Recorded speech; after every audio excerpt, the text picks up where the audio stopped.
what do you think the most common error is among developers when they're managing a project?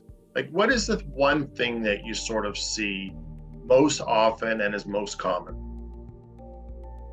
I would say the most costly one is hiring the wrong constructor partner.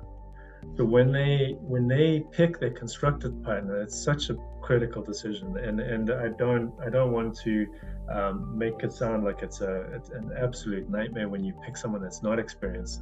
But just because you're picking a constructor partner that's going to be building you a stack townhouse, and they've done a whole lot of traditional townhouses, doesn't necessarily mean that they're going to produce the same building that you're expecting in the timelines that you're expecting. So the picking of their contractor is very, very critical. Trade contractors to a certain extent as well. For high rise, that's very critical. But for low rise, it would be who's going to construct, do they have the experience, I would say is the biggest.